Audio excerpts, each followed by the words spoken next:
meditation is supposed to be fun. It's not something you do as a grim duty. The trouble with religion as we know it is that it is so mixed up with grim duties. We do it because it's good for you. It's a kind of self-punishment. Well, meditation, when correctly done, has nothing to do with all that. It's a kind of digging the present. It's a kind of grooving with the eternal now. And brings us into a state of peace where we can understand that the point of life, the place where it's at, is simply here and now.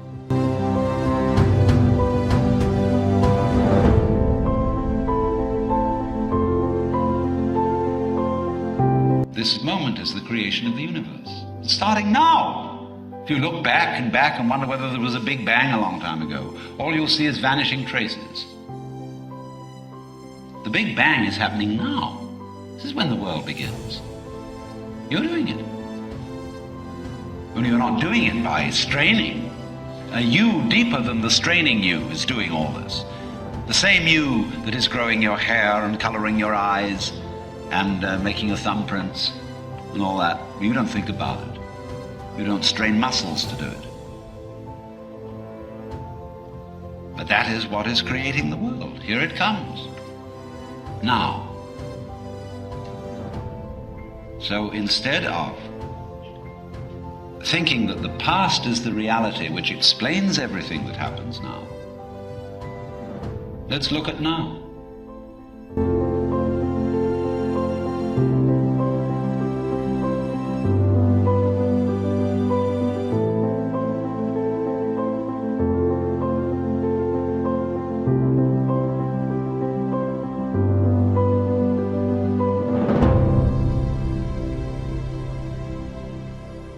On the Fringe with Dan, RadioStyle. Thank you guys for joining for the Law of One. We're going to be doing sessions 41 and 42 today, and kind of exciting stuff that we're going to be getting into. A little bit weird stuff too, and by the way, and I just kind of want to preface, like witchcraft, they're going to talk about this guy that was involved with this, and it's back in the late 70s, early 80s, Ouija boards and witchcraft. It was kind of a cool thing to do.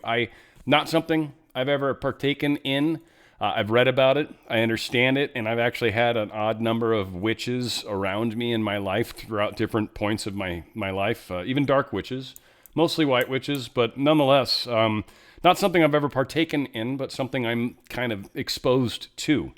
So don't worry, it's not going to hurt you, and it's certainly not something that I think is heavily germane to the general Law of One material. So just going to throw that out there because that's in session 41. They get into a bunch more density stuff. I love these two episodes because really the reason that I wanted to essentially teach Law of One, and now I'm teach learning, but I wanted to really understand the densities better. This is, to me, one of the most critical parts. Understanding they use colors. It kind of relates to the chakras. I keep talking about how I think the chakras are important. It's something I did a lot of work on when I was younger. And each chakra represents different parts of your life. And so when you understand what's happening to you, and then you're like, why is this happening to me? What is it affecting me? At what level is it affecting me? And that gives you an idea of what energy center it's coming at. And when you can answer those questions, you can actually sort of heal the thing or learn from the catalyst. And kind of move forward quickly and actually find that you elevate faster, you level up quicker in life, if you will. And I don't mean necessarily money leveling up is different for every one of us, right? So, but you will, ding, you'll get like the little thing will pop up above your head. You won't maybe see it, but it'll happen. So we're going to get into that. Evolution of species. It's kind of interesting where they go with that. It's kind of fun. And then healing.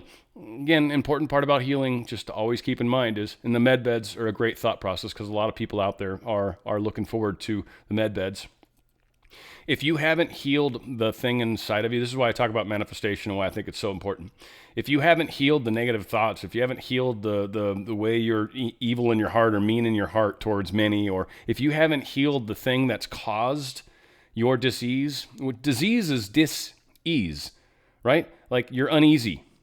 And so we create it. And I know that's really hard for people to accept, but it's so. And so when you start to look at what's being presented to you in life, and you can then adjust as necessary. If you like what you're seeing, keep doing what you're doing. If you don't like what you're seeing, make some changes. And again, how it's affecting you, you can kind of tell where it's coming at. Now, there was one question. I think I sort of half answered one from Think, and we'll answer that more after we play 41 here in a second, or a minute. But there was a question from Maggie, and Maggie, this is an awesome question. Question: what about Antarctica and the ice wall and all the many hidden continents? That's not even remotely talked about in the Law of One, probably for good reason. But nonetheless, that has nothing to do with what we're talking about. If that's what you want to talk about, maybe after I finish Law of One, that'd be kind of fun. We can kind of get into stuff like that, and I would have a blast doing that. But that never ever came up in the Law of One, not even once. So not germane. And that's one of the reasons I have with the whole flat earth thing. Like, I don't think it forwards our purpose in life at all. Sure, they've lied to us. They've lied to us about a lot of things.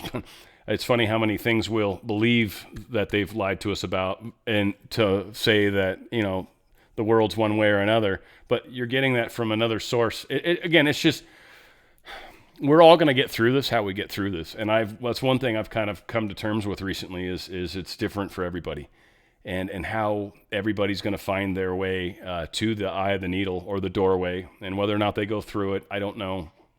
But it's going to be unique for a lot of us.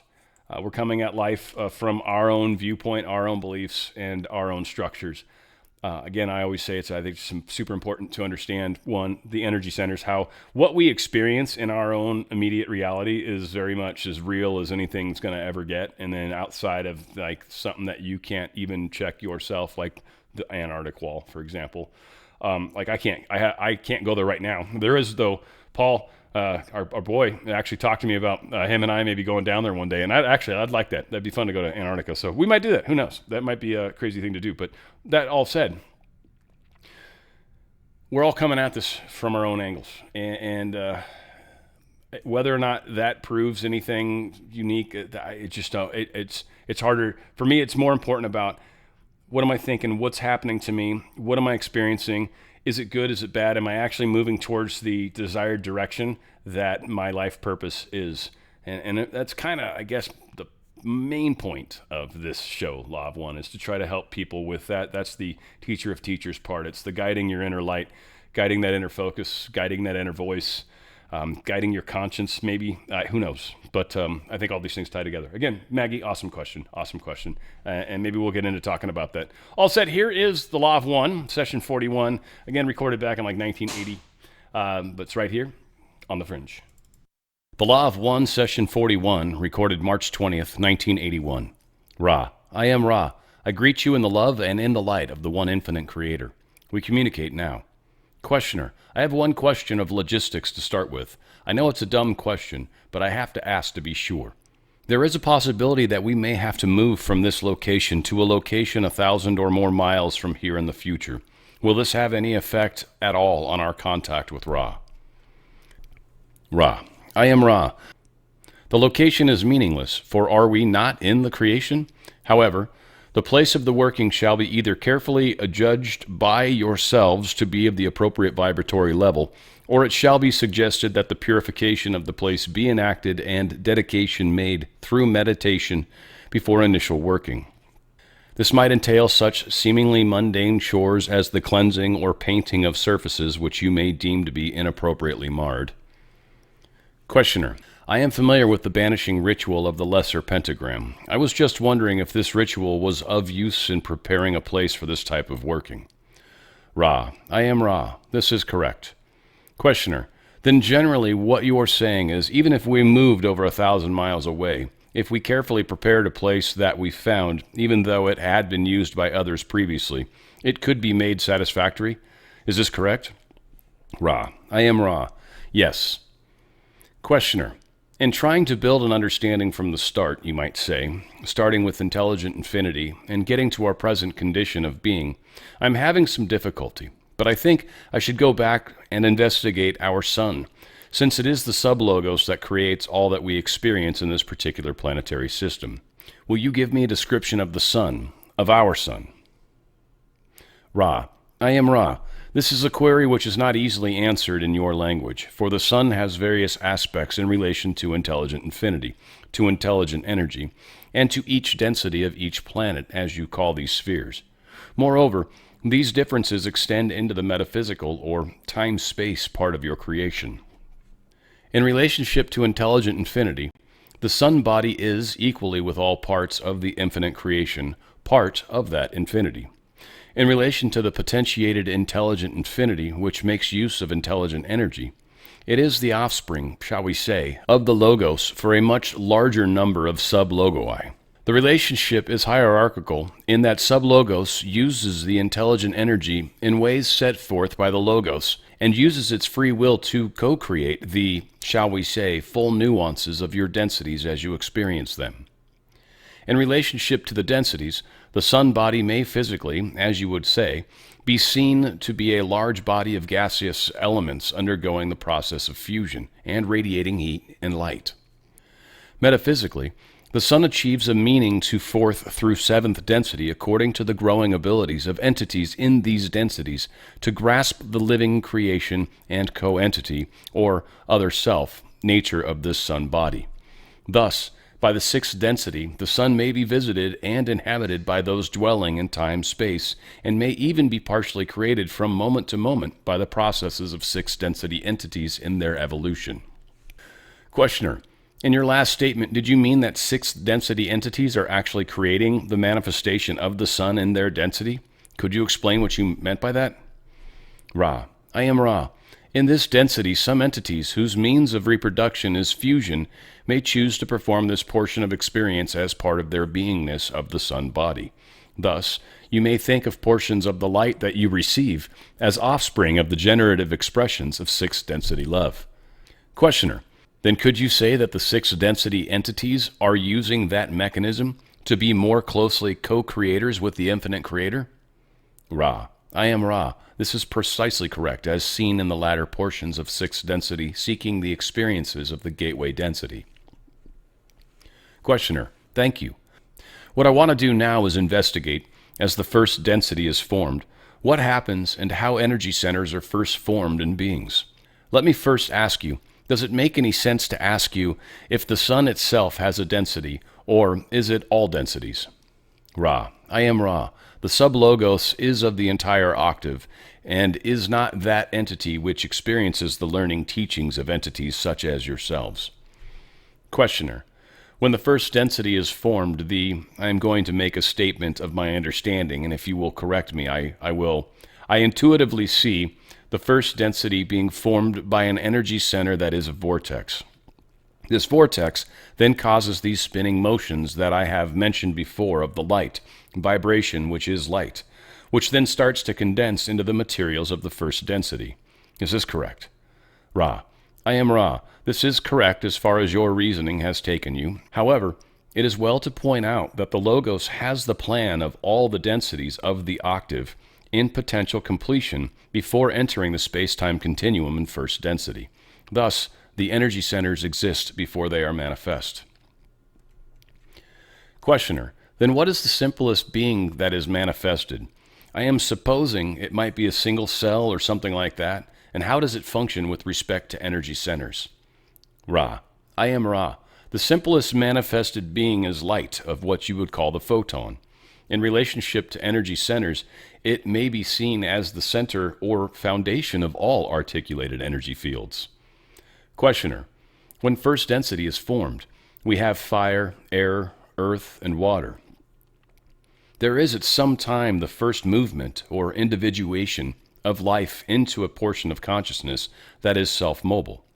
Could you describe the process of the creation of this and what type of energy center that it has? Ra: I am Ra. The first or red ray density, though attracted towards growth, is not in the proper vibration for those conditions conducive to what you may call the spark of awareness. As the vibratory energies move from red to orange, the vibratory environment is such as to stimulate those chemical substances which lately had been inert to combine in such a fashion that love and light begin the function of growth. The supposition which you had earlier made concerning single-celled entities such as the polymorphous dinoflagellate is correct. The mechanism is one of attraction of upward spiraling light. There is nothing random about this or any portion of evolution.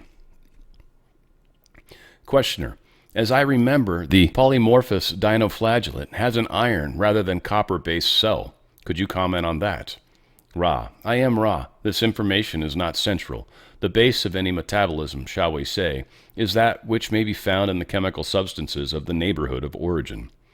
Questioner: I was just commenting on this because this indicates that it has the motion of our animal life with copper-based cells, yet it has the iron-based cell of a plant life, indicating transition from possibly plant to animal life. Am I wrong? My memory is a little fuzzy on this. Ra: I am Ra. It is not that you are incorrect, but that no conclusion should be drawn from such information.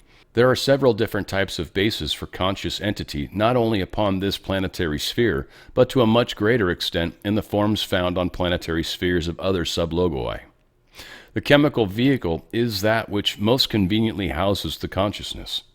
The functioning of consciousness is the item of interest rather than the chemical makeup of the physical vehicle. We have observed that those whom you call scientists have puzzled over the various differences and possible interrelationships of various stages, types, and conditions of life forms. This is not fruitful material, as it is that which is of a moment's choice by your sublogos. Questioner: I didn't mean to waste time with that question, but you just happened to mention that particular single cell. Does this polymorphous dinoflagellate then have an orange energy center? Ra: I am Ra. This is correct. Questioner: is this energy center then on a very small scale related to the orange energy center in man? Ra: I am Ra. The true color is precisely the same. However, the consciousness of the second density beginning is primitive, and the use of the orange ray limited to the expression of self, which may be seen to be movement and survival.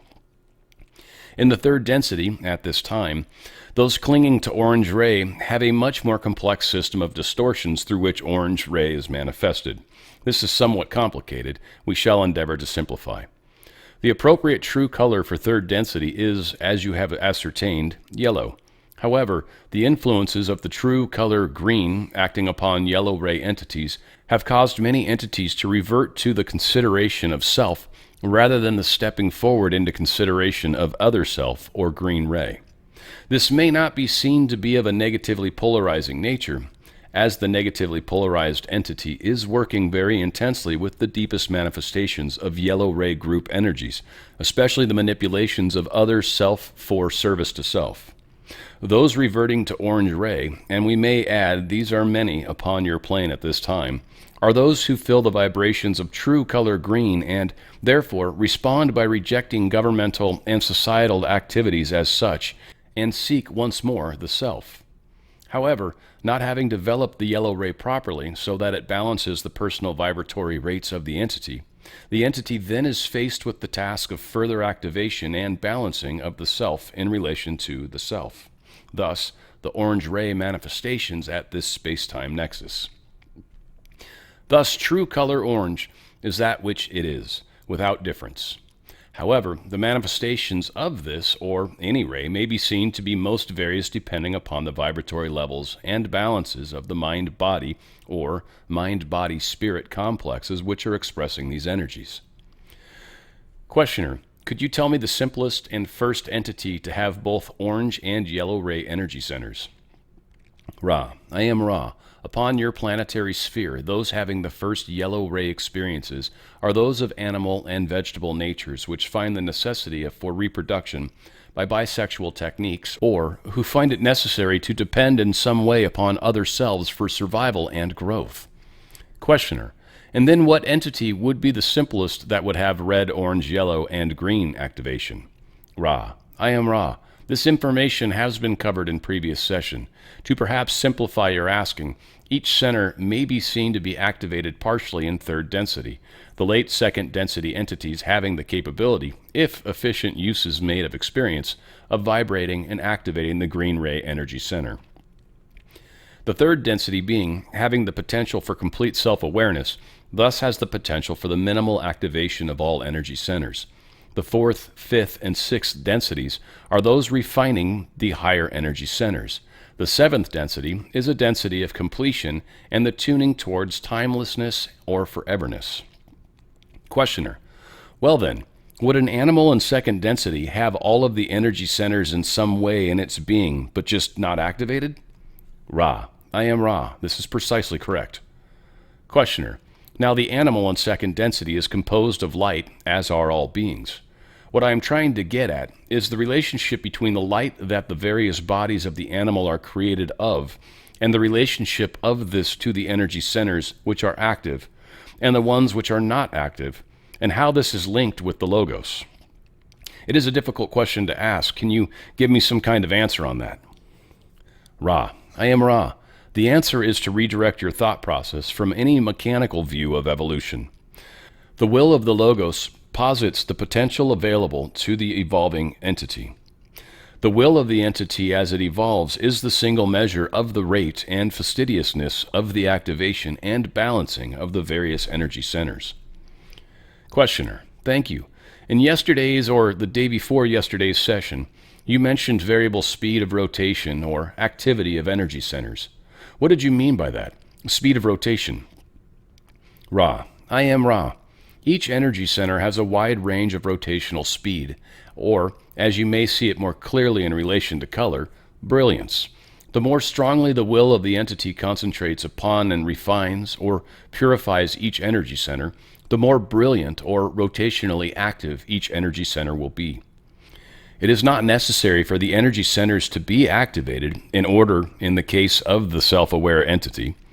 Thusly, entities may have extremely brilliant energy centers while being quite unbalanced in their violet ray aspect due to the lack of attention paid to the totality of experience of the entity. The key to balance may then be seen in the unstudied, spontaneous, and honest response of entities towards experiences, thus using experience to the utmost, then applying the balancing exercises and achieving the proper attitude for the most purified spectrum of energy center manifestation in violet ray. This is why the brilliance or rotational speed of the energy centers is not considered above the balanced aspect or violet ray manifestation of an entity in regarding harvestability. For those entities which are unbalanced, especially as to the primary rays, will not be capable of sustaining the impact of the love and light of intelligent infinity to the extent necessary for harvest. Questioner: could you tell me the difference between space-time and time-space? Ra: I am Ra. Using your words, the difference is that between the visible and invisible, or the physical and metaphysical. Using mathematical terms, or does the one you call Larson, the difference is that between speed divided by time and time divided by speed. Questioner: you mentioned in the last session that fasting was a method of removing unwanted thought forms. Can you expand on this process and explain a little more about how this works? Ra: I am Ra. This, as all healing techniques, must be used by a conscious being, that is, a being conscious that the ridding of excess and unwanted material from the body complex is the analogy to ridding of mind or spirit of excess or unwanted material. Thus, the one discipline, or denial of the unwanted portion as an appropriate part of the self, is taken through the tree of mind, down through the trunk to subconscious levels where the connection is made, and thus the body, mind, and spirit, then in unison, express denial of the excess or unwanted spiritual or mental material as part of the entity. All then falls away, and the entity, while understanding, if you will, and appreciating the nature of the rejected material as part of the greater self, nevertheless, through the action of the will, purifies and refines the mind-body-spirit complex, bringing into manifestation the desired mind complex or spirit complex attitude. Questioner: then would this be like a conscious reprogramming of catalyst? For instance, for some entities, catalyst is programmed by the higher self to create experience so that the entity can release itself from unwanted biases. Would this be analogous then to the entity consciously programming this release and using fasting as the method of communicating to self? Ra: I am Ra. This is not only correct, but may be taken further. The self, if conscious to a great enough extent of the workings of this catalyst and the techniques of programming, may through concentration of the will and the faculty of faith alone cause reprogramming without the analogy of a fasting, the diet, or other analogous body complex disciplines. Questioner, I have a book, Initiation, in which the woman describes initiation. Are you familiar with the content of this book? Ra, I am Ra. This is correct. We scan your mind. Questioner, Jim has read the entire book. I have only read part of it, but I was wondering if the teachings in that book with respect to balancing were your teachings, Ra's teachings. Ra, I am Ra.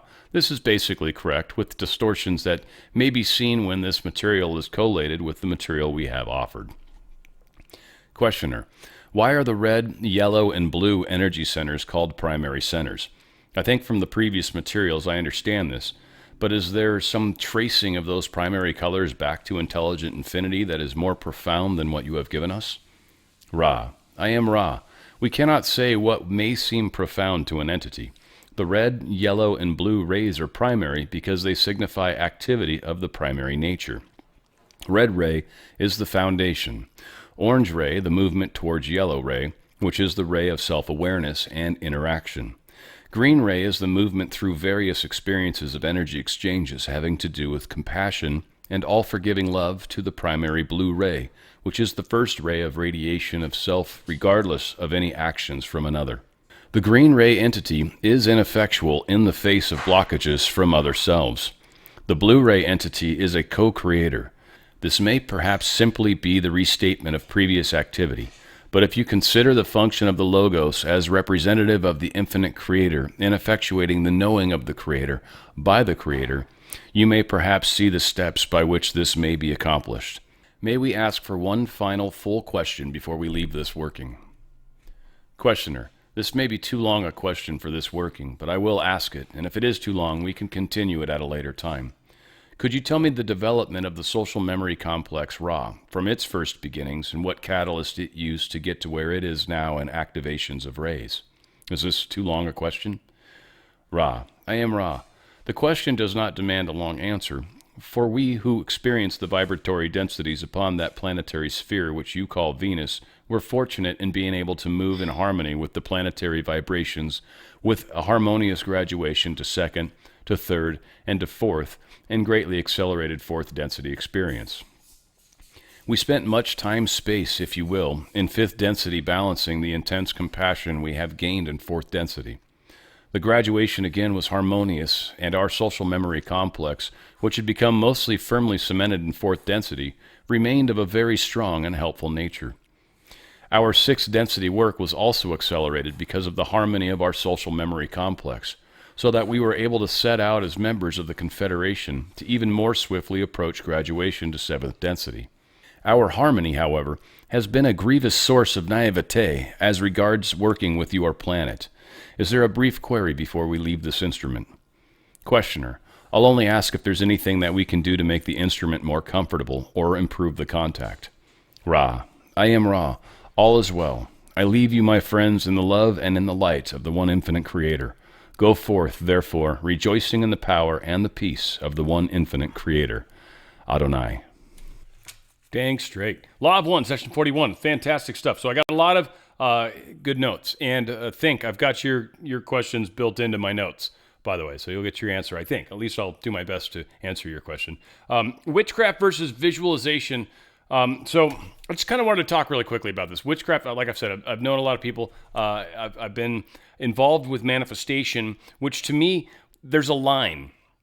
And there's a difference between understanding how visualization works on this planet and how visualization works within your own life and how that is. And that's something you can play with. And I think it's where we should be 100%. Okay. Where I think we start straying into good and bad witchcraft, because I think they all come into this, or at least this is one of the key things I think that makes it more witchcrafty, is when they get into ritualized stuff, when they do very specific symbologies and they do things with those symbols, now you're very much doing spells, very much doing witchcraft, very, very, very much. Now, if you're doing it to make some sort of positive thing happen to yourself, generally speaking, that's considered white, or good for nature or whatever. That's generally considered like, the white witches and stuff like that.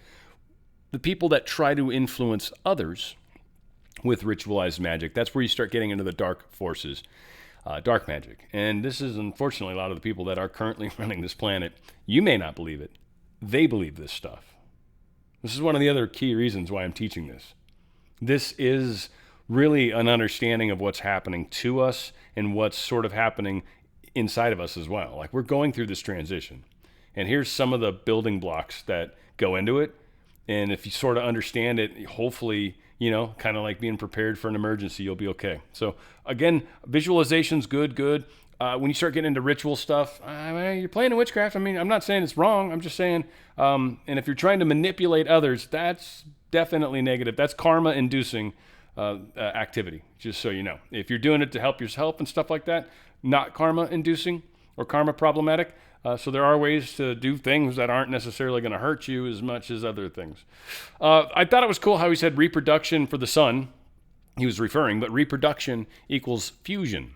And fusion's how the sun supposedly powers itself, right? And that's what we understand anyways. And it's the gravity and all this stuff, and it fuses everything together, and the pressure and the heat it makes new elements. And that process causes heat. At least that's how it's explained to us, right? So, and that's what they were talking about here, which would validate that concept, I guess, in my mind somewhat. But it is a belief-based thing, because whoever the channel is, what they believe, it kind of impacts things. So whatever the case is, I don't think it matters that much in the big picture. Now, here's where we get into, I think, thinks stuff. And what was kind of said is all octaves potential is created first. I'm paraphrasing because I had to write it after the effect. All octaves potential are created first. So everything is created with all of the potential in it. And to kind of try to help make sense of that, I'm going to use a couple kind of concepts that I think will demonstrate how this reality, many people say it's the Matrix, right? And that's why I don't care if it's flat earth or not. It really doesn't matter, because I think we're all kind of in a sort of simulator thing anyway, trying to learn how to control our thoughts. And if we can't control our thoughts, we're like that dude with the laser beams just shooting stuff all over the damn place. And it's like, bro, we can't take you anywhere, right? And so that's what this is, man. This is a school. This is the simulator. If you can't get through the simulator, you're not allowed into the big boy place. You can't sit at the big table. So all octaves potential are created. Like, the rules of the game certainly are here, but the concept of polar opposites exists here. So I want to use the example, and it really matters from an energy standpoint. So from a real kind of sciencey standpoint, again, I'm not going to get heavy, but potential energy versus kinetic energy. The maximum potential energy is something like, say, for example, you've got a pendulum, right? And you're holding it, 90 degrees to the ground or whatever, and you're holding it, and it's 10 grams or whatever. You can math, it's a meter off the ground, whatever, right? And the string's that long, okay? That potential energy is a calculation you can do. The max amount of energy that thing's going to have when it finally hits the bottom of the pendulum swing, at the very, very bottom, like a golf swing, right? The contact of the ball. That's the maximum speed. That's what your potential energy was. Your max kinetic energy is now that. So the kinetic max had to be programmed into the potential before, or else it couldn't exist. It needed to be there beforehand. Left can't exist without right. Hot can't be without cold. Up can't be without down. It's just a dual world. Everything's dual. There's good and bad. There's the devil and there's whatever else, right? It's just how the world's built. It is baked that way. So that is, I think, kind of what they're speaking to. My best answer. So self to self, we are all pushed out. So the concept of, they refer to how self and other self frequently in here. And I just want to spend a second on this, because I think it's important to take in, again, just from the simulator metaphor, whether that's it or not. I mean, I think we're all real people, but I kind of think to a degree this is sort of a simulator. And from that standpoint, there are what's called NPCs, non-player characters. I actually think there's probably quite a few of them. I don't know for sure, but I think there's a lot of people that bump into our lives and do certain things, and hey, F you, right? Like, and it's like, what the heck, huh? And I sometimes think they're just probably non-player characters. Like, I don't know, maybe they're in a real soul too. I mean, I'm not saying they're not, but what I am saying is I think they're unprogrammed, or they're auto-programmed, or they don't even know, or just it worked out perfectly that the second you drove by, they showed you how old they were, whatever.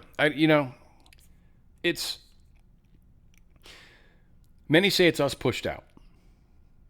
It's us projecting out on the world, so we'll see things or interpret things. Like, I'm sure I say things frequently that many of you take just from an array differently. Like and I get different emails on the same thing. I'm like, wow. Like, you can it's just, it is. It's same information, same exact thing, and a lot of people take things differently. We all have different filters. We all kind of process the world differently. Certain things take us off, don't take us off. Like, it's complex, it's fun. So, kind of something to keep in mind. All right, green ray is key. This is something that is sprinkled throughout. This is why I think the dimensions are so important, our densities, I should say. Fourth density is the heart chakra, heart density. It's loving. It's the concept of just appreciating something outside of ourselves, like just it. Like, it's the ability to remove ourself from the equation. People talk about narcissists, all about them. Yeah, and that's where they're operating, is the first three chakras, not to the fourth. They don't make the leap. They can't. It's all about them. And so they'll become masters of the the red, orange, yellow. Really, the orange, yellow. They'll become masters of those two areas, and they'll experience all sorts of power and catalysts around that.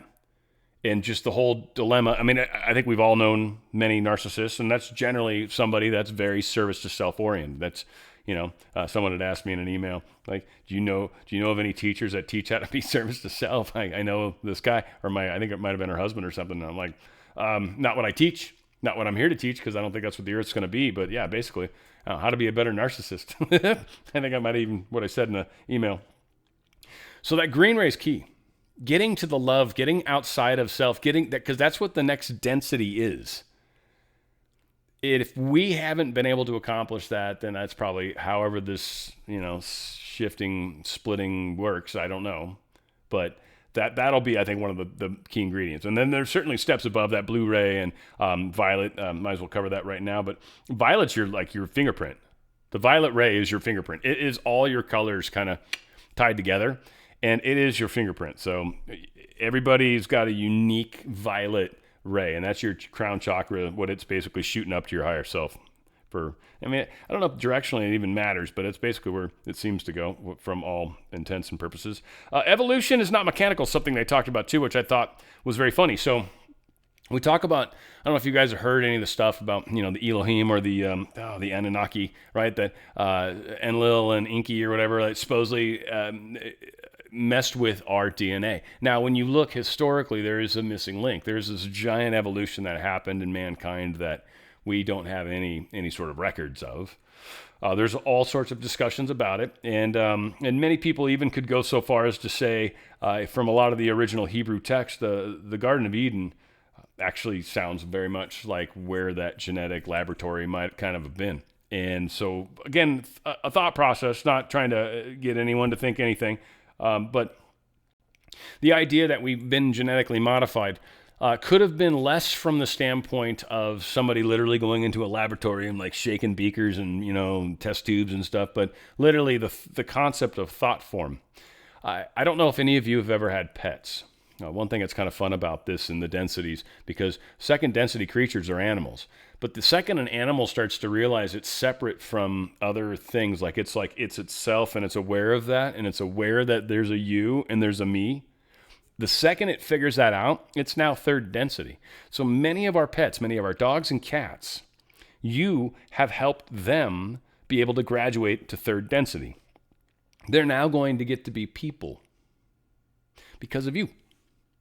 So that evolution came from the thought, came from you just being with them and loving them and having that experience with them. And through that experience, they were able to identify that separation that needed to happen for them to evolve. It's not mechanical necessarily. It can happen from a thought form kind of standpoint, which I think a lot of the UFOs are, frankly, the ones from other places. But I don't want to get off on a total tangent yet anyways. Catalysts, let's see. Catalysts evolve us. They make us better. They make us whatever we want to be. Let's put it that way.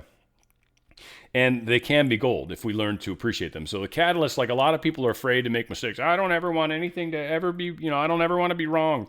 The fear of ever doing anything like to punch a hole in the bubble or to, learn what's up, you never grow, you never expand, you never figure out what's outside of your little teeny bubble right now. Like unless you like push out the boundaries a little, and you're like, oh, people can't hear me as well. I'm a little closer to the other side of the screen. Oh, this is different, right? Like, and just a stupid analogy, but you expand.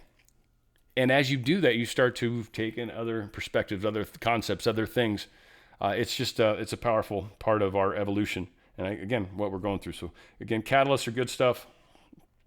If you try to enhance it or want to enhance it, you can do I call it I am stuff, which is funny because it's something I'm not even 100% sure. Totally. The concept of I am is powerful because you're using the power within oneself, and many would purpose it back to the name that Yahweh gave to Moses when he was on the mountain, right? He's like, "Who are you?" And he's like, "I am that I am. It's me. It's yo, hello, peace." Right? And so that concept of using that, when you invoke that, when you say that, you're kind of using that image and likeness concept from your own self, and you're sort of pushing that out to the world. And that's actually a powerful thing. So when you make bold statements like I am a master or I am amazing at something, you will open up doorways to that direction. Now, if you fail to go through them, it'll collapse and crush. But if you're actually literally interested in doing that, shit will start to open up, and you'll be like, and you'll take step after step after step. And like 10 years later, you'll look back and you'll be like, oh, and you'll trip out. So again, not something I necessarily recommend. It's not an easy path, but many have done it. Quick on the speed versus time versus speed. I don't know. The one thing that popped into my head anyways that I thought was relevant. Speed versus time is velocity, right? Speed versus time. So your velocity, your movement versus time. When the other one was T over S, time over speed, which I think is what they're doing. That is from the standpoint of, it's like, think of you're doing hours per mile, right? Like slow, like a glacier, right? And it's that slower movement. It's that longer term. It's that kind of mellow part within our same evolution. It's the part that hasn't gotten all fuzzy and weird like the Richter scale, but, I wonder if he's ever here. Mr. Billy, the inventor. I love that guy. All said, he is, we got the faster pace, which is the S over T, the speed over time, the, like, bam, bam, bam, bam, bam, things tend to happen. I got a meeting in 15 minutes. Like, we've got this different sort of faster paced experience. Both are happening simultaneously. The one that we're generally focused on is more of the S over T, or the speed over time. And the one that we're less cognizant of, and that's the one that's probably more tied to our soul, when you die and stuff, is the other one, because it's like a lot slower. It's like, I got time to chill here if I want, and if not, I can hop back in and do some S over T. So there we go. Primary colors. This was just the one final thing. Man, already long, but whatever. Primary colors. They talk about the primary chakras because of the primary colors. So red, yellow, blue are the primary colors in art. And what I thought was beautiful about that is it's like in our world. It's the rules in our world. All the colors come from these primary colors. You can mix them in any sort of different ways, and you get all the different colors. It's, red, yellow and blue makes green, right? That was always the big thing with the Ziploc bags back in the day, right? That was great marketing too, by the way. Yellow and blue makes green. And it does. You add those two colors together, and it creates green. So the primary colors, the primary chakras, your fifth chakra, your communication. It's who you present yourself as, really, to a large extent. But your red chakra is very important. It's your root. It's just who you are. It's your sexual nature. You got to keep yourself alive. And yellow is, again, it gets into the concept of power over others, power with others, a version of a team sports versus singular sports kind of individuals. It's just, that's one of the real key places where separations will occur for a service to self individual. If you're more into the teamwork, like I'm here to help, more of us makes merry light work or whatever, you got all these phrases and stuff, versus the other person that's trying to get as many people to do stuff for them as possible while they do Well, they're busy actually making people do stuff. Frankly, that's a job in and of itself. A lot of people kind of take that for granted, and I think that's one of the things that the people learn as they're trying to manipulate others. It's like, hey, it's a crap ton of work to manipulate people. So again, hats off to the service to self people. Not necessarily the direction I'm here to go. All said, I think we had. I think I got your question nailed down. Pet had a question. Can breaking a bone be a catalyst? Yes, always. A lot of times when something happens, one of the things to consider is what is this doing to me in my life? And then why? Why is this happening to me? So a bone break can cause you to not be able to move in certain ways. It might cause you to be very dependent on other people. It might cause you to appreciate things that you never thought about before.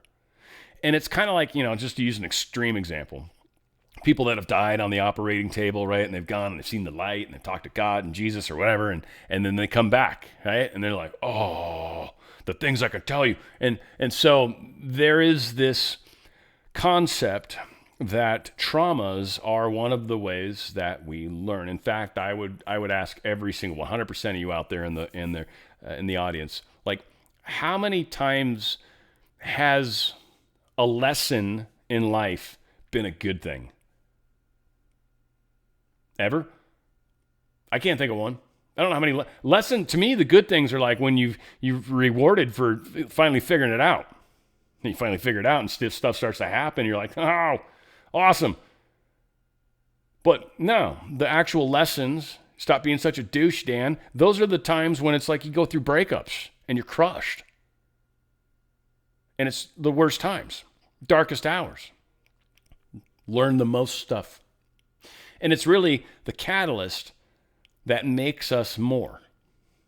Creates scarred tissue, if you will, makes you tougher. But it helps you bump up a level. And sometimes, depending on the catalyst, depending on how it plays out, you can bump up multiple levels even with some catalysts. Broken bones certainly can fall into that category because there's a lot of things that are coming into play in your life now that weren't before. They've changed because of this situation at the moment. The slowdown, the healing, now you're more, time over speed, right?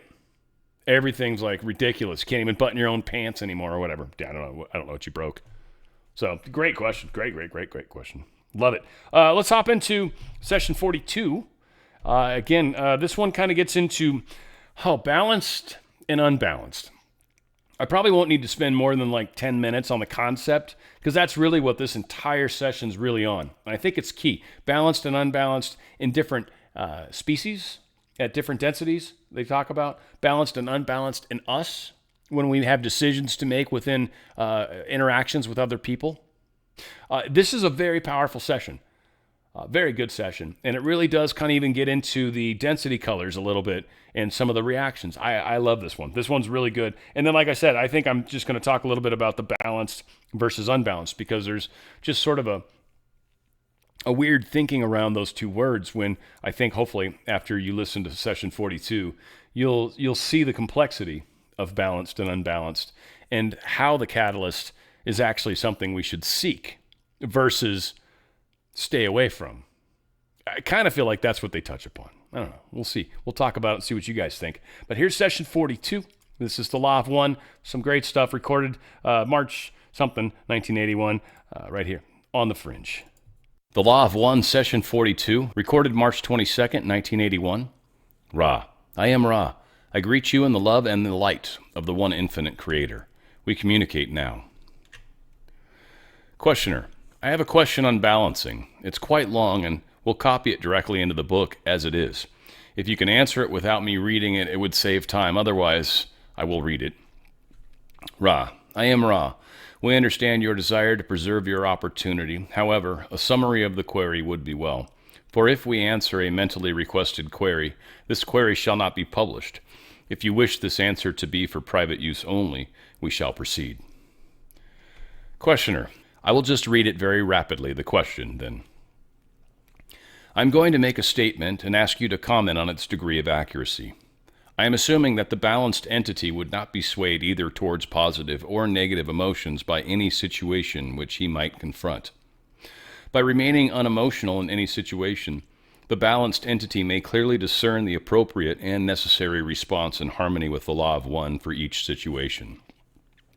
Most entities on our planet find themselves unconsciously caught up in every emotional situation which they come in contact with, according to their own unique bias, and because of these biases, are unable to see clearly, to learn opportunities and appropriate responses in each emotional situation, and must therefore, through a process of much trial and error and enduring of resulting pain, repeat such situations many, many times until they become consciously aware of the need to balance their energy centers, and thusly their responses and behaviors. Once a person becomes consciously aware of the need to balance their energy centers and responses, the next step is to allow the appropriately positive or negative responses to emotional situations to flow smoothly through their being without retaining any of the emotional coloration after it has been consciously observed and allowed to flow through the being.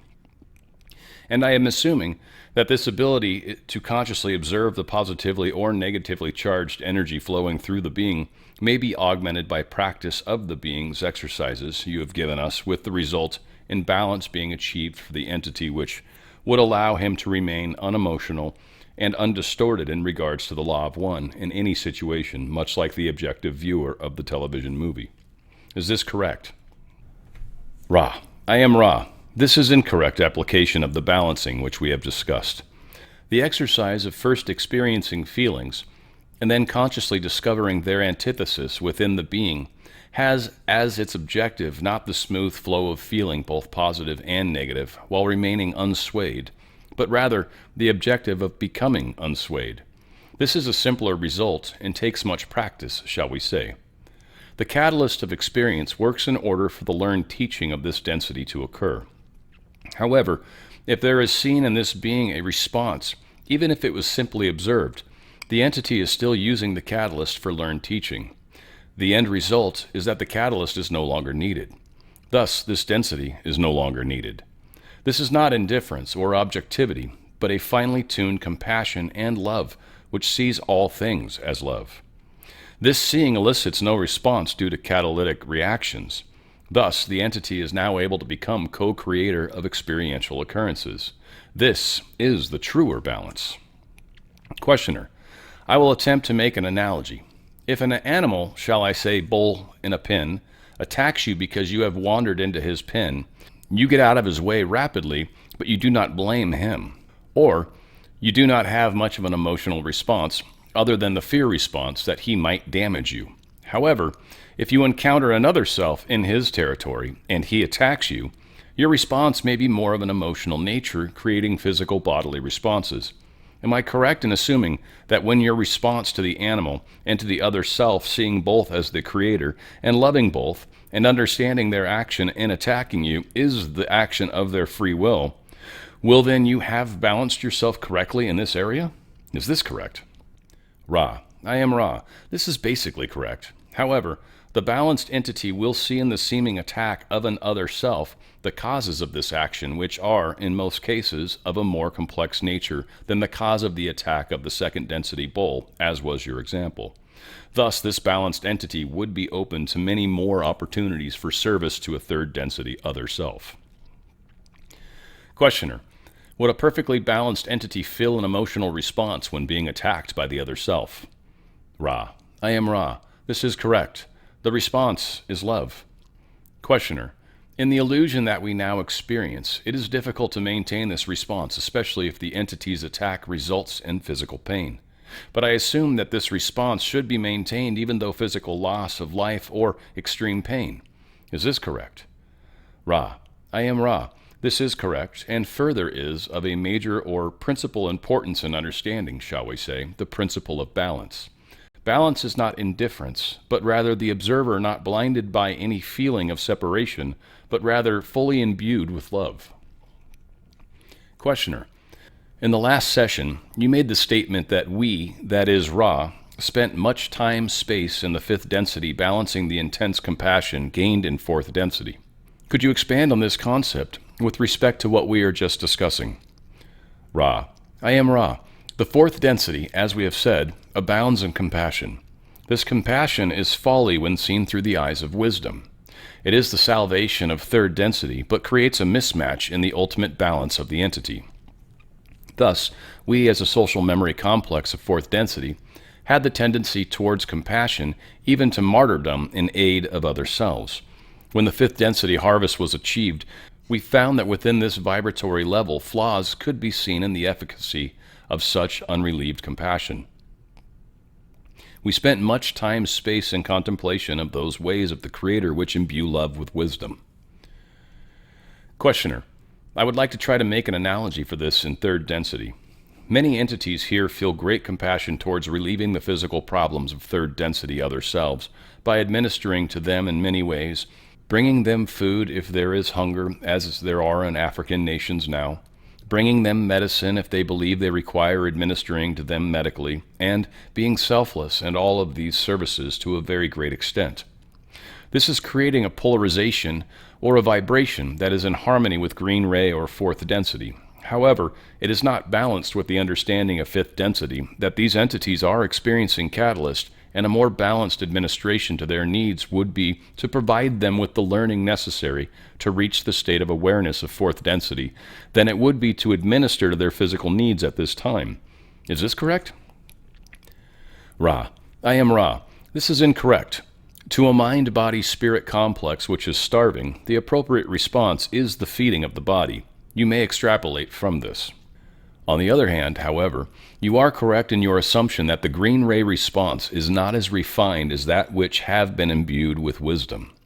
This wisdom enables the entity to appreciate its contributions to the planetary consciousness by the quality of its being, without regard to the activity or behavior which expects results upon visible planes.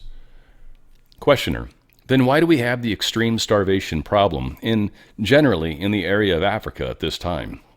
Is there any metaphysical reason for this, or is it purely random occurrence? Ra: I am Ra. Your previous assumption was correct as to the catalytic action of this starvation and ill health. However, it is within the free will of an entity to respond to this plight of other selves, and the offering of the needed foodstuffs and substances is an appropriate response within the framework of your learned teachings at this time, which involve the growing sense of love for the service to other selves. Questioner: What is the difference in terms of energy center activation between a person who represses emotionally charged responses to emotionally charged situations, and to the person who is balanced and therefore truly unswayed by emotionally charged situations? Ra: I am Ra. This query contains an incorrect assumption. To the truly balanced entity, no situation would be emotionally charged. With this understood, we may say the following. The repression of emotions depolarizes the entity insofar as then chooses not to use the catalytic action of the space-time present in a spontaneous matter, thus dimming the energy centers. There is, however, some polarization towards positive if this cause of this repression is consideration for other selves. The entity which has worked long enough with the catalyst to be able to feel the catalyst but not find it necessary to express reactions is not yet balanced, but suffers no depolarization due to the transparency of its experiential continuum. Thus, the gradual increase in the ability to observe one's reactions and to know the self will bring the self ever closer to true balance. Patience is requested and suggested, for the catalyst is intense upon your plane, and its use must be appreciated over a period of consistent learned teaching.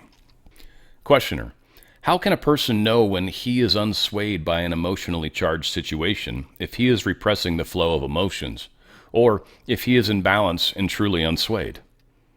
Ra: I am Ra. We have spoken to this point. Therefore, we shall briefly iterate that to the balanced entity, no situation has an emotional charge, but is simply a situation like any other in which the entity may or may not observe an opportunity to be of service. The closer an entity comes to this attitude, the closer an entity is to balance. You may note that it is not our recommendation that reactions to catalysts be repressed or suppressed unless such reactions would be a stumbling block not consonant with the law of one to the other self. It is far, far better to allow the experience to express itself in order that the entity may then make fuller use of the catalyst. Questioner: How can an individual assess what energy centers within its being are activated and in no immediate need of further attention, and which energy centers are not activated and are in need of immediate attention? Ra. I am Ra. The thoughts of an entity, its feelings or emotions, and least of all its behaviors, are the signposts for the teach learning of self by self. In the analysis of one's experiences of a diurnal cycle, an entity may assess what it considers to be inappropriate thoughts, behaviors, feelings, and emotions. In examining these inappropriate activities of mind, body, and spirit complexes, the entity may then place these distortions in the proper vibrational ray and thus see where work is needed. Questioner. In the last session, you said, the self, if conscious to a great enough extent of the workings of the catalyst of fasting and the techniques of programming, may through concentration of the will and the faculty of faith alone cause reprogramming without the analogy of fasting, diet, or other analogous body complex disciplines. What are the techniques of programming which the higher self uses to ensure that the desired lessons are learned or attempted by the third density self in our third density incarnational laboratory? Ra. I am Ra. There is but one technique for this growing or nurturing of will and faith, and that is the focusing of the attention. The attention span of those you call children is considered short. The spiritual attention span of most of your peoples is that of a child. Thus, it is a matter of wishing to become able to collect one's attention and hold it upon the desired programming. This, when continued, strengthens the will. The entire activity can only occur when there exists faith that an outcome of this discipline is possible. Questioner. Can you mention some exercises for helping to increase the attention span? Ra. I am Ra. Such exercises are common among the many mystic traditions of your entities. The visualization of a shape and color which is of personal inspirational quality to the mediator is the heart of what you would call the religious aspect of this sort of visualization. The visualization of simple shapes and colors which have no innate inspirational qualities to the entity form the basis for what you may call your magical traditions. The visualizations of simple shapes and colors which have no innate inspirational quality to the entity form the basis of what you may call your magical traditions. Whether you image the rose or the circle is not important. However, it is suggested that one or the other path towards visualization be chosen in order to exercise this faculty. This is due to the careful arrangement of shapes and colors which have been described as visualizations by those steeped in the magical tradition. Questioner. As a youth, I was trained in the engineering sciences, which include the necessity for three-dimensional visualizations for the process of design. Would this be helpful as a foundation for the type of visualizations that you are speaking of, or would it be of no value? Ra. I am Ra. To you, the questioner, this experience was valuable. To a less sensitized entity, it would not gain the proper increase of concentrative energy. Questioner. Then the less sensitized entity should use what should he use for the proper energy? Ra. I am Ra. In the less sensitized individual, the choosing of personally inspirational images is appropriate, whether this inspiration be the rose, which is of perfect beauty, the cross, which is of perfect sacrifice, the Buddha, which is of all being in one, or whatever else may inspire the individual. Questioner. I had one experience in meditation which I spoke of before, which was very profound approximately 20 years ago, a little less. What disciplines would be most applicable to recreate this situation and this type of experience? Ra. I am Ra. Your experience would best be approached from the ceremonial magical stance. However, the wanderer or adept shall have the far greater potential for this type of experience which, as you have undoubtedly analyzed to be the case, is one of the archetypal nature, one belonging to the roots of cosmic consciousness. Questioner. Was that in any way related to the Golden Dawn in ceremonial magic? Ra. I am Ra. The relationship was congruency. Questioner. Then in attempting to reproduce this experience, would I then best follow practices for the Order of the Golden Dawn in reproducing this? Ra. I am Ra. To attempt to reproduce an initiatory experience is to move, shall we say, backwards. However, the practice of this form of service to others is appropriate in your case working with your associates. It is not well for positively polarized entities to work singly. The reason for this are obvious. Questioner. Then this experience was a form of initiation? Is this correct? Ra. I am Ra. Yes. Questioner. Thank you. Using the teach-learning relationship of parent to its child, what type of action would demonstrate the activation of each energy center in sequence from red through violet? Ra. I am Ra. This shall be the last full query of this working. The entity, child, or adult, as you call it, is not an instrument to be played. The appropriate teach-learn device of parent to child is the open-hearted beingness of the parent and the total acceptance of the beingness of the child. This will encompass whatever material the child entity has brought into the life experience in this plane. There are two things especially important in this relationship other than the basic acceptance of the child by the parent. Firstly, the experience of whatever means the parent uses to worship and give thanksgiving to the one infinite creator should, if possible, be shared with the child entity upon a daily basis, as you would say. Secondly, the compassion of parent to child may be well tempered by the understanding that the child entity shall learn the biases of service to others or service to self from the parental other self. This is the reason that some discipline is appropriate in the teach learning. This does not apply to the activation of any one energy center, for each entity is unique, and each relationship with self and other self doubly unique. The guidelines given are only general for this reason. Is there a brief query before we leave this instrument? Questioner. If this is not brief enough, don't bother to answer it. But first, I just wondered if certain parts are always removed, the same parts removed in cattle mutilations, and is that related to the energy centers, and why these parts? These particular parts were removed. But if that is too long of an answer, I'll just ask if there's anything we can do to make the instrument more comfortable or improve the contact. Ra. I am Ra. It would be well to respond to the query at another working. The instrument is well. I am Ra. I leave you, my friends, in the love and light of the infinite Creator. Go forth, then, rejoicing in the power and the peace of the one infinite Creator, Adonai. I love the animal abduction thing, kind of. I love it. I just love it. Back in the 80s, man, this was like we were into this, and then it just kind of expanded into the the 90s. Good times. We were so figuring stuff out. We were already talking JFK. Like, it was just crazy times, beautiful times. All said, on the Fringe with Dan RadioStyle. Welcome to the Law of One, session 42. Hope you guys enjoyed. Balanced, unbalanced. It's obviously a lot going on with this, but just to try to keep it short and sweet. Why we have to worry about ourselves. Like, I've talked about it before, and it always sounds like it's a selfish thing. Like, oh, you got to worry about it, what's happening to you. But that is what's going on. Everything outside of you is not you. I get it, and that's cool. And you can do things for the reasons of helping others, but we have to look at those things. There's a great question that someone gave me that'll tie into this, I think, a little further. But we've got to understand what's happening to me right now. What am I interacting? Am I handling my bills? Am I taking care? Well, not my bills even, but am I feeding myself, right? Like, am I food, water, shelter? Okay, cool. Now let's expand that out a notch, right? And so we do have to worry about where we're at, what our individual evolution is. It's you as an individual is going to experience a form of judgment. I'm going to call it that. I'm going to let you fill in the blanks because it'll differ for a lot of us. But you're going to experience a form of judgment. You have to answer for you.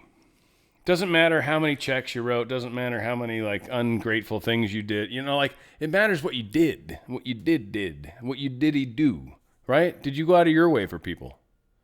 And so we'll get to experience sort of flashbacks of some of our past experiences in life, and we'll get to relive them, but through the other individual's eyes, or we'll get to see what our inaction caused. I mean, it's just a lot of things, and you'll feel a great deal of remorse for the choices we've made. And this is why we, try again always.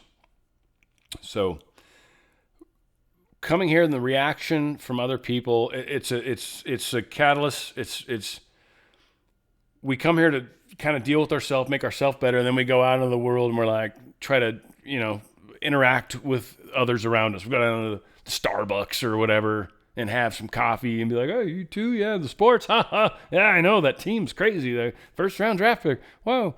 I have none of these things. I have any idea what I'm talking about. And so we just interact.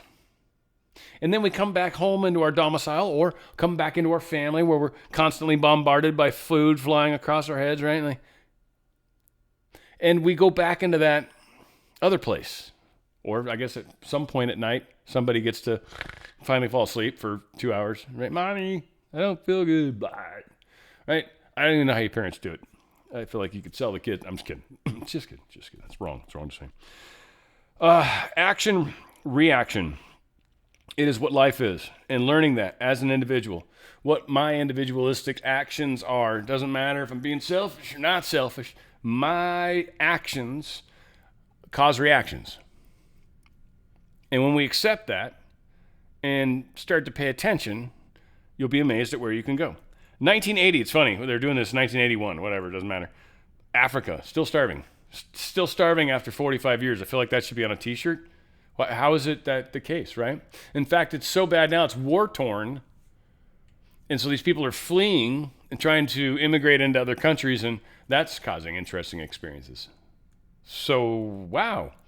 Funny how the world's not changed, right? And why is that? Because we haven't focused on a solution. I think a lot of us just blindly maybe wrote, like, one of the richest generations on this planet's ever existed has more or less come and gone. And we didn't solve a lot of the problems that we really, I think, set out to solve. And I think we're coming to the end where we've kind of got to dial that in or figure it out, or we're too dispersed to make it, right? I don't know. I feel like I went off on a weird... Whatever. I have some great questions. A couple questions. No, one. We'll see if more come in. I'll give you guys, that's your challenge right there. Challenge. Common question. Sheila Linus here. Question. Would you say that the true compassion comes from a place of deep internal stillness or balance within the self? Similar to like mirror work, she's saying. And so I feel like your question's a very awesome question. And I want to spend a second or two on it. So compassion is really one of the questions I have. If somebody's hungry and starving and you can tell they're starving, and you hand them some food or maybe even some money to be able to get some food, you know that they're actually going to get food, the thing that you're actually offering help for. You're being compassionate, I would assume. Maybe I'm misreading the word. But there's also the opportunity that somebody's an alcoholic. Somebody's maybe doing drugs. And they're asking you for $20. And you know who they are. They've asked you 14 times already this week. And still don't remember you. By giving them $20, are you being compassionate? Are you fueling or helping something that's maybe not positive for that individual? Where's the compassion? What is the compassion? What is compassion?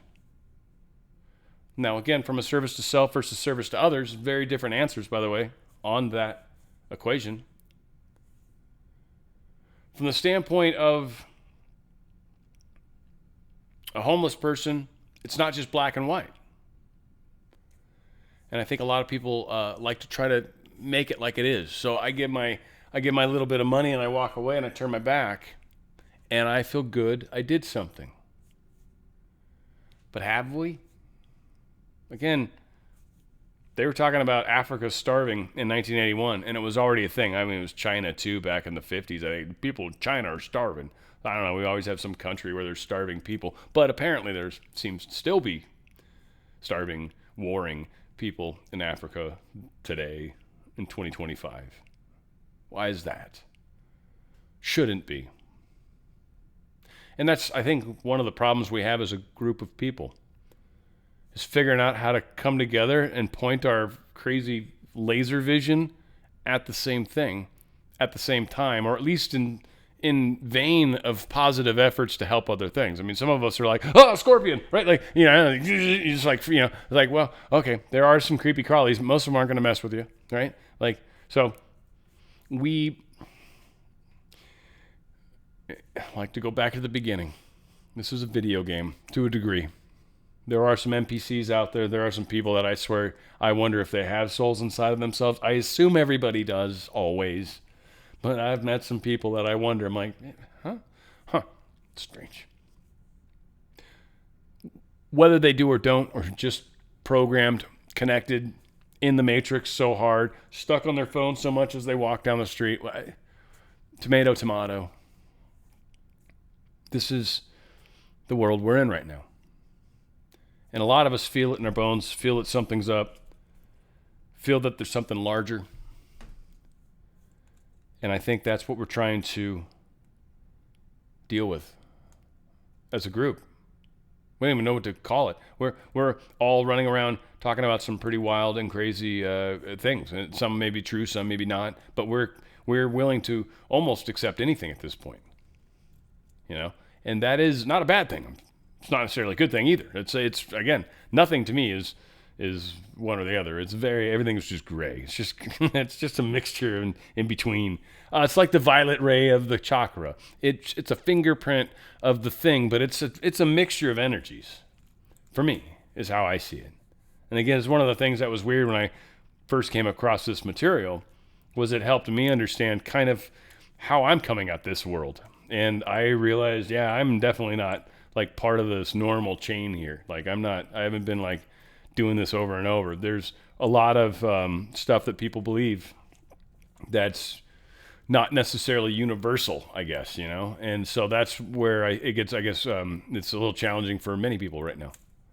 So what I always try to say is, I mean, my world doesn't require anybody else to believe anything at all. And I'm still okay. And I'll still be fine. And I'll still continue living a wonderful existence. But if I have an opportunity to have a conversation with someone where I can help them understand something a little better, you know, like move something in a direction that feels like it was worth the time, I guess, you know. Some of us have maybe had discussions with people where after we were like, why did I do that? So again, life's a funny thing. And I frequently say that you have to put your own mask on before you can help anybody else. Most of us aren't even close to having our own mask on.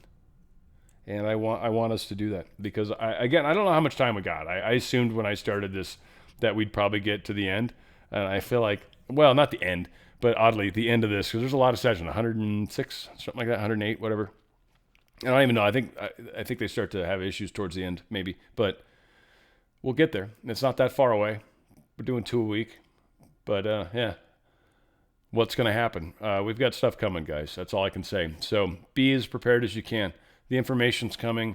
I'm doing my best to help. You guys are awesome ripplers. You're the best ripplers I know. It's one of the reasons why I think many of you are here. You don't have to believe what I'm talking about, but I hope there's something in there that you're able to sort of take away and say, yeah. No, I can kind of see what he's talking about. I don't agree with that nonsense, but this kind of makes sense because that's one of the things that hit me is reality versus what everyone says is been very different in my life. And I stopped believing what everyone says at some point. And that was really when I started waking up, I guess, you know, and just that became a large experience that, you know, like a lot of you guys are very micro tuning into like 9/11 and stuff right now, or JFK even, because you're freshly awakening and you're like, oh my God. And again, these things are phenomenally good stuff to dig into when you're first waking up. It's beyond words. There's Dulce, New Mexico, for any of you guys want UFO stuff or alien stuff. Dulce, New Mexico. Yeah, look up the horrible, attacks. Crazy. There's a lot of crazy stories that came out of that little location. So all said, got a lot going on, and we're gonna cut you guys loose. But I don't think I got any other questions. You guys are rock stars. Thank you. Thank you guys for joining us. Law of One, sessions 41, 42. We'll do the next sessions next week. I look forward to experiencing time with you then, sharing this catalyst moment that we're all living through, and maybe trying to make a little bit of sense of it. But that said, we're doing it together, I hope. As I like to say, where we go one, we go all, just because I like the concept of unity. I think it's fun. But what we're definitely going to do is we're going to go out with the outro video like the intro happens. And we are going to do that right here. And it's Law of One on the Fringe. Thank you guys for joining us tonight.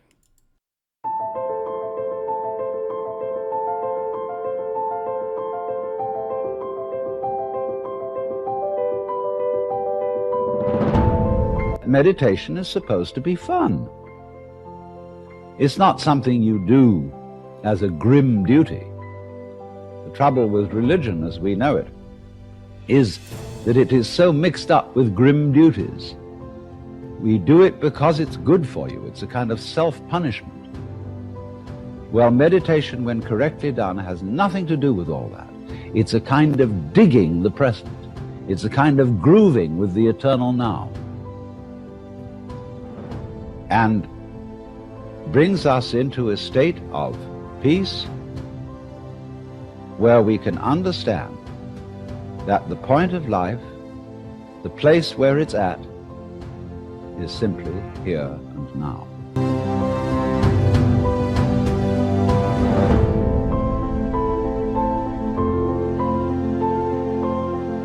This moment is the creation of the universe. It's starting now. If you look back and wonder whether there was a big bang a long time ago, all you'll see is vanishing traces.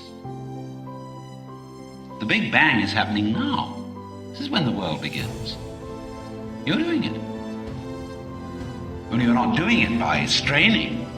A you deeper than the straining you is doing all this. The same you that is growing your hair and coloring your eyes and making your thumbprints and all that. You don't think about it. You don't strain muscles to do it. But that is what is creating the world. Here it comes. Now.